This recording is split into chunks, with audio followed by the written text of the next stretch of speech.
आप सभी दोस्तों का एक बार फिर से स्वागत है यूट्यूब पर और आप देख रहे हैं आपका अपना चैनल एच पी एग्ज़ाम।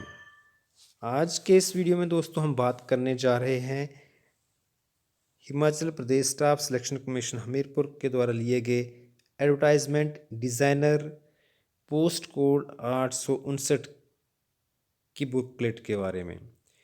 इस बुकलेट को हम इस वीडियो में सॉल्व करेंगे। उम्मीद है ये वीडियो आपके लिए हेल्पफुल रहेगी हर एक प्रकार के एग्ज़ाम के लिए जो आप हिमाचल से रिलेटेड किसी भी एग्ज़ाम की तैयारी कर रहे हैं। तो चलिए वीडियो की शुरुआत करते हैं।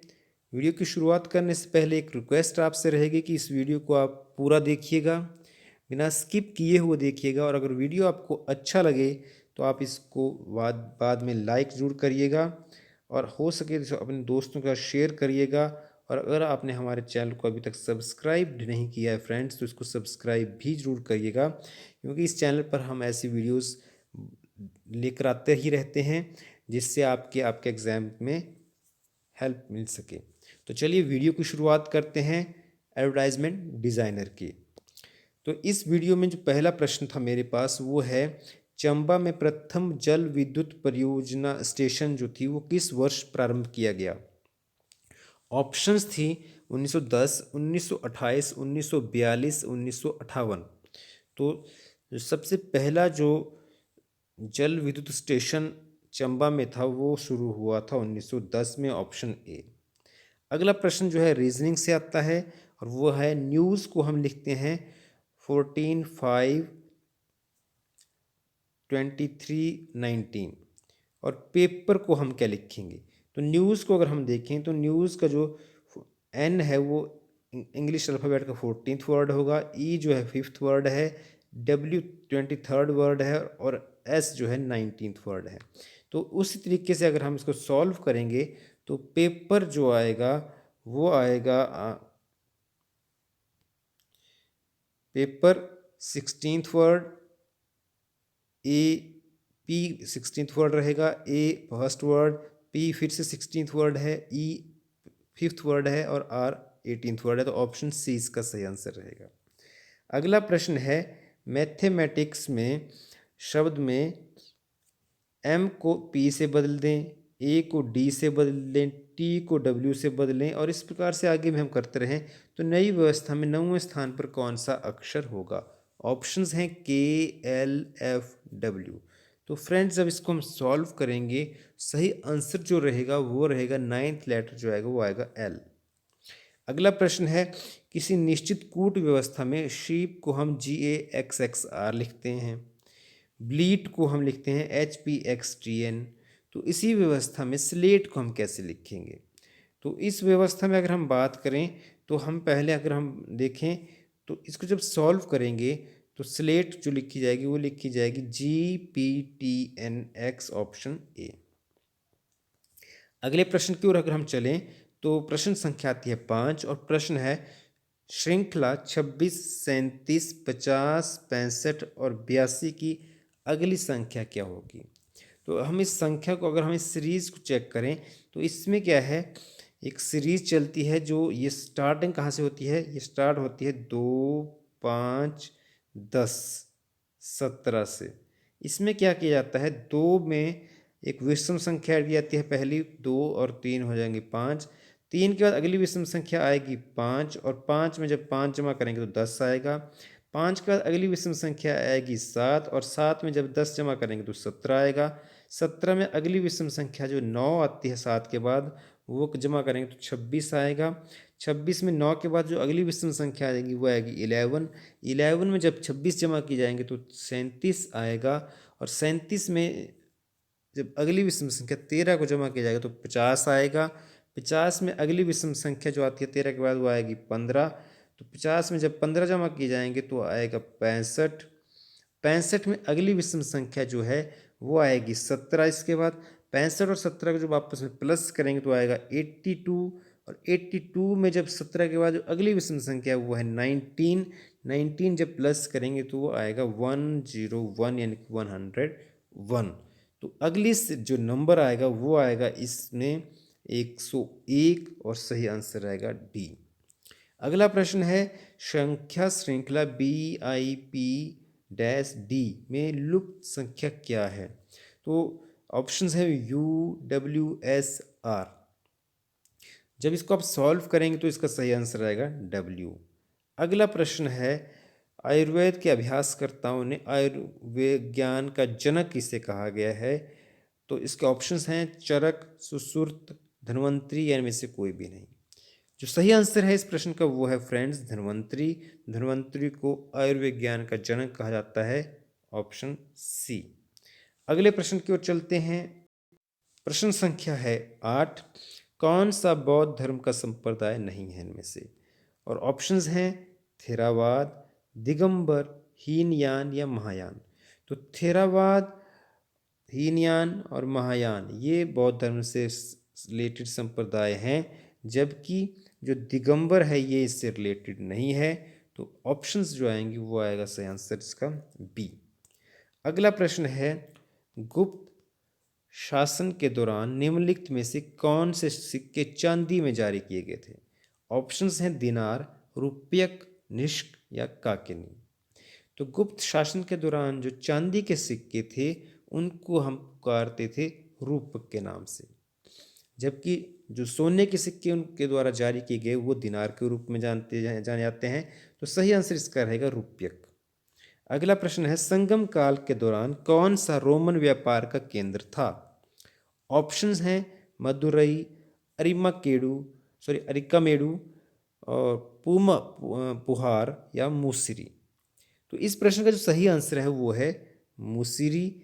मुसिरी जो है एक सेंटर था जो रोमन ट्रेड्स के संगम काल में रोमन ट्रेड्स का बड़ा मेन सेंटर था वो मुसिरी, और ये जो है तमिलनाडु में स्थित है।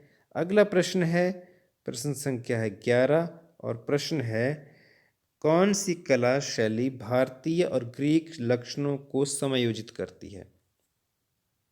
ऑप्शंस थी शिखर, वर्णा, नागर या गांधार। तो जो गांधार शैली है उसमें भारतीय और ग्रीक जो शैली है उसके दोनों के कंबाइंड हैं गुण हैं। तो ऑप्शन है डी। प्रश्न संख्या 12 है किस शासक ने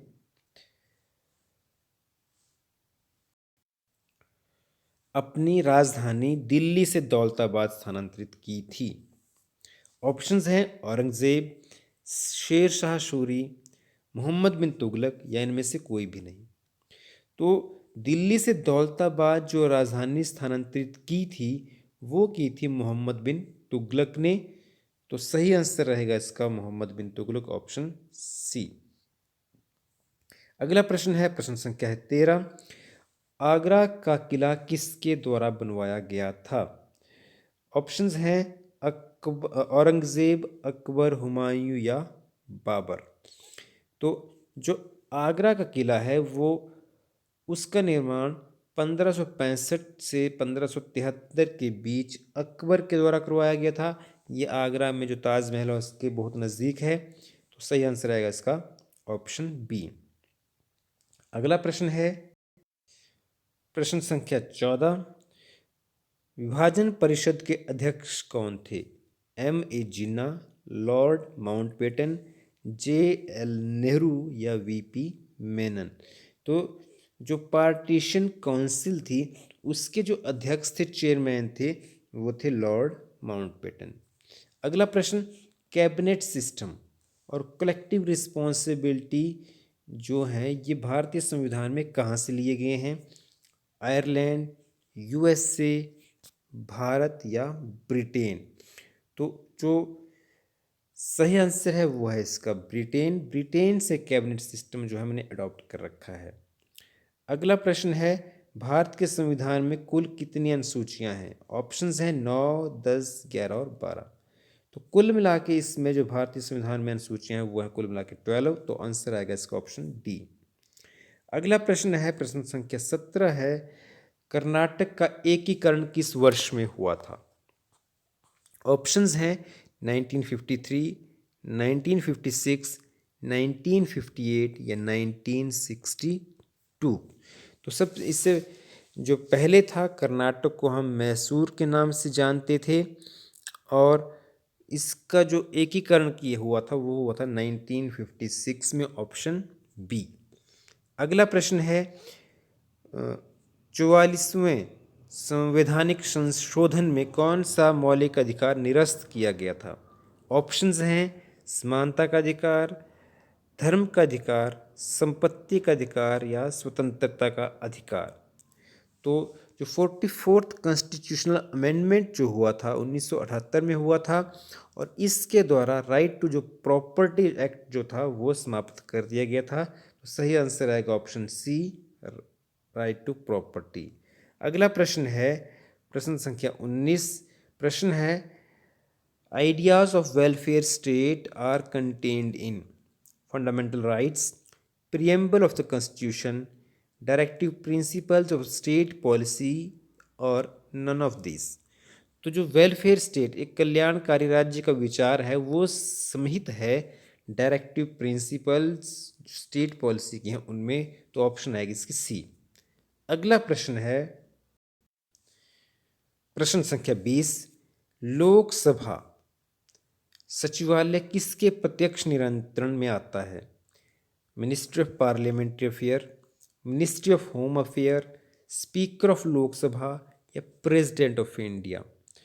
तो जो लोकसभा का सचिवालय है वो एक्चुअल में एक इंडिपेंडेंट बॉडी है, और ये किसके अंतर्गत आता है? ये जो है लोकसभा का स्पीकर जो होते हैं, लोकसभा के जो अध्यक्ष होते हैं, उनके अधीन ये कार्य करती है। अगला प्रश्न है Milky Way galaxy was first seen by Galileo, Marconi, Martin, Schmidt और न्यूटन। तो आकाश गंगा या मिल्की वे गैलेक्सी को सबसे पहले किसने देखा था? गैलीलियो ने, ऑप्शन ए। अगला प्रश्न प्रश्न संख्या है 22, और 22वां प्रश्न है in which layer of atmosphere temperature increases dramatically? Ionosphere, troposphere, exosphere या स्ट्रेटोस्फियर। और इस प्रश्न का जो सही आंसर है वो है आयनोस्फीयर। आयनोस्फीयर में टेम्परेचर एकदम से इंक्रीज होता है। अगला प्रश्न है what are imaginary lines encircling the earth horizontally called? जो पृथ्वी के चारों ओर हॉरिजेंटल लाइंस हैं उनको हम क्या बोलते हैं? लैटिट्यूड, आइसोबार्स, आइसोथर्म या लॉन्गिट्यूड। तो उनको हम कहते हैं लैटिट्यूड। अगला प्रश्न है विश्व का सबसे बड़ा कॉफ़ी उत्पादक देश कौन सा है? भारत, पेरू, बोलिविया या ब्राज़ील। तो विश्व में सबसे ज़्यादा कॉफ़ी का उत्पादन करता है ब्राज़ील। तो ऑप्शन है इसका सही आंसर डी। अगला प्रश्न है मृदा के ह्यूमस निर्माण की दर को क्या प्रभावित करता है? फ्लोरा और फौना, समय, तापमान या फिर पेरेंट रॉक। तो सबसे अधिक जो प्रभावित करता है ह्यूमस फॉर्मेशन को वो करता है फ्लोरा और फौना और वहाँ के माइक्रोब्स। तो आंसर आएगा इसका ए। अगले प्रश्न की ओर अगर हम चलें, प्रश्न संख्या है 26। What is the modern name of SIAM? SIAM का आधुनिक नाम क्या है? म्यांमार, थाईलैंड, फिलीपींस या कंबोडिया। तो जो सियाम है वो थाईलैंड का पुराना नाम है। तो ऑप्शन इसका सही उत्तर जो है वो थाईलैंड रहेगा। अगला प्रश्न है किस पड़ोसी देश के साथ भारत का काला पानी क्षेत्र विवाद चला है? नेपाल, बांग्लादेश, पाकिस्तान या श्रीलंका। तो अभी हाल ही में इस सुर्खियों में रहता, इसके ऊपर मैंने एक वीडियो भी बनाई थी काला पानी क्षेत्र विवाद से संबंधित, और ये विवाद जो है भारत का नेपाल के साथ चला है। अगला प्रश्न है सैडल पीक या सैडल चोटी कहाँ स्थित है? ग्रेट निकोबार में है, मध्य अंडमान में है, लघु अंडमान में है या उत्तरी अंडमान में है। तो ये जो सैडल पीक है ये नॉर्थ अंडमान में सिचुएटेड है। इसका सही आंसर आएगा ऑप्शन डी। अगला प्रश्न है खेतरी जो है किसके लिए प्रसिद्ध है? एल्यूमिनियम के लिए, फर्टिलाइज़र के लिए, कॉपर के लिए या सोने के लिए। तो जो खेतरी है वो राजस्थान के डिस्ट्रिक्ट झुंझुनू में एक शहर है और वहाँ पर तांबे जो है कॉपर प्रोजेक्ट चले हैं, तो इसलिए ये फेमस भी है। अगला प्रश्न है प्रश्न संख्या 30। कौन से राज्य में कोयले का सबसे बड़ा भंडार है? बिहार, झारखंड, मध्य प्रदेश या उड़ीसा? तो जो झारखंड है उसमें भारत में सबसे ज़्यादा कोयले के भंडार पाए जाते हैं। Nearly 26% of total coal reservoir of India. तो ऑप्शन आएगा इसका बी। अगला प्रश्न है demand for complementary goods is known as joint demand, derived demand, direct demand या क्रॉस डिमांड? तो इसको हम बोलते हैं जॉइंट डिमांड, ऑप्शन ए। अगला प्रश्न है the rate at which RBI gives short term loan to commercial banks is called repo rate, bank rate, reverse repo rate या कैश रिजर्व रेट? तो इस प्रश्न का जो सही आंसर है वो है repo rate, option A. Next question है भारत में नई कृषि नीति किस वर्ष लागू हुई? 1956 में, 1966 में, 1976 में, 1986 में? तो इस प्रश्न का जो सही आंसर है वो 1966 में भारत में नई कृषि नीति लागू हुई थी। अगला प्रश्न है जीवाणु जन्य बीमारियां किस में पाई जाती हैं? पौधों में, जानवरों में, मानव में या सभी में? तो ये सभी में पाई जाती हैं, तो ऑप्शन है इसका डी सही आंसर। अगला प्रश्न है from which part of plant is turmeric obtained? हल्दी पौधे के किस भाग से प्राप्त की जाती है?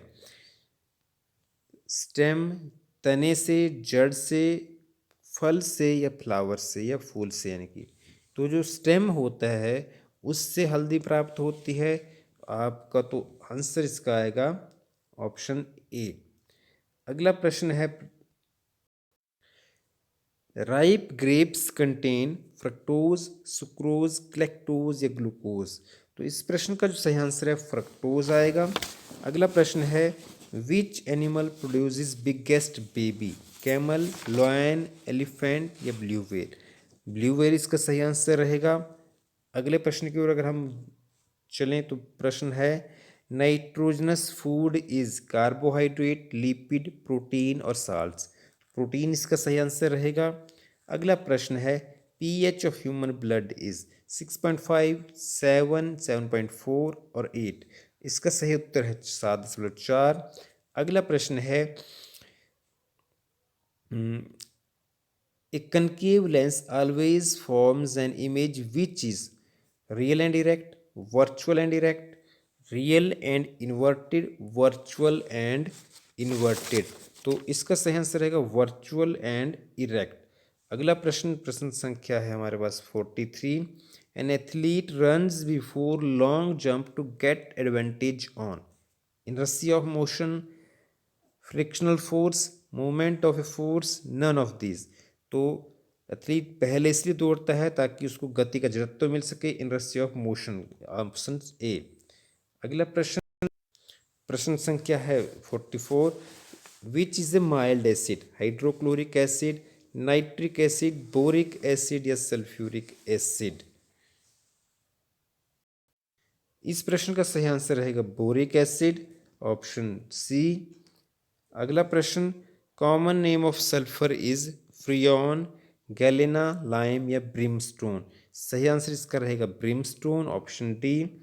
अगला प्रश्न है बच्चों में कुपोषण से लड़ने के लिए हाल ही में किस राज्य सरकार ने टिक्की मौसी शुभंकर का अनावरण किया? उड़ीसा, झारखंड, पश्चिम बंगाल या बिहार?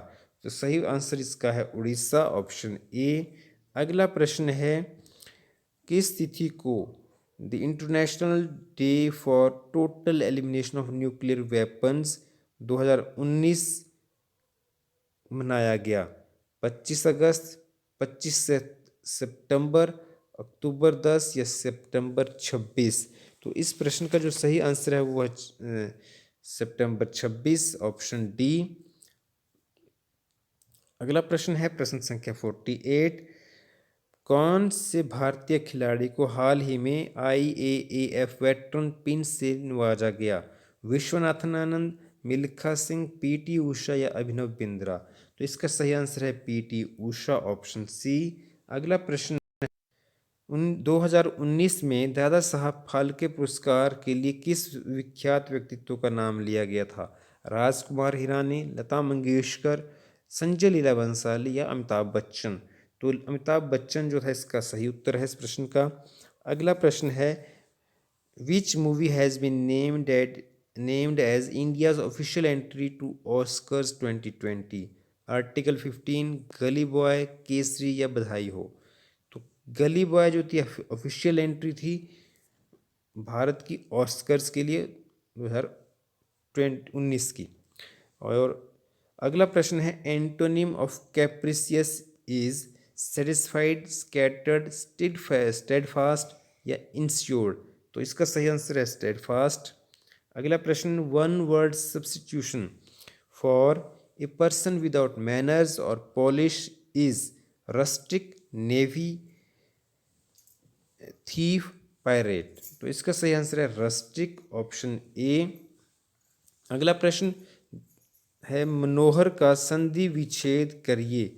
और इसका ऑप्शंस हैं मनोजमहर, मनहजमहर, मनहजमहर, मनहजमहर। सही आंसर है इसका मनहजमहर। अगला प्रश्न है, नवचर में समास क्या है? तत्पुरुष समास, बहुब्रीहि, द्वंद्व या अवयवी भाव समास। सही आंसर इसका तत्पुरुष समास। अगला प्रश्न है, एक का विशेषण क्या है?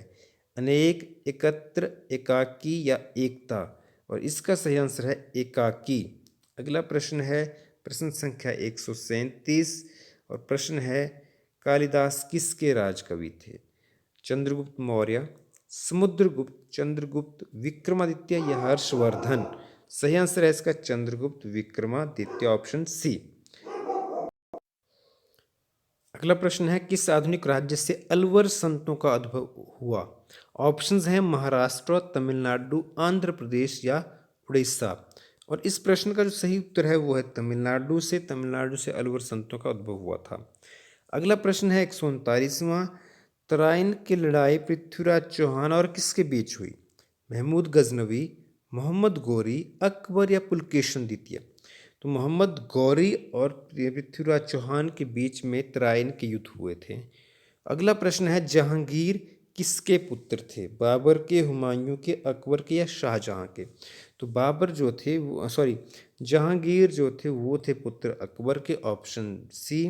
अगला प्रश्न है, कौन रॉयल सोसाइटी ऑफ लंदन का सदस्य बनने वाला प्रथम भारतीय था? श्रीनिवास रामानुजम, AC वाडिया, CV रमन या PC मेहलानोबिस। तो सही आंसर इसका है AC Wadia, option B. Friends, इस वीडियो को हम यहीं रोकेंगे क्योंकि वीडियो जो है वो काफ़ी लंबी हो चुकी है। इसका जो कंक्लूडिंग पार्ट जो है, अगले कुछ क्वेश्चन जो बच रहे हैं उसको हम कुछ ही समय में इस चैनल पे हम डालने जा रहे हैं। तो हमारे साथ बनिए रहिए। वीडियो आपको अच्छा लगे तो इसको लाइक ज़रूर करिएगा। चैनल को आप सब्सक्राइब करें, वीडियो को शेयर भी करें। मिलते हैं बहुत जल्द इसके दूसरे पार्ट के साथ। तब तक के लिए अलविदा।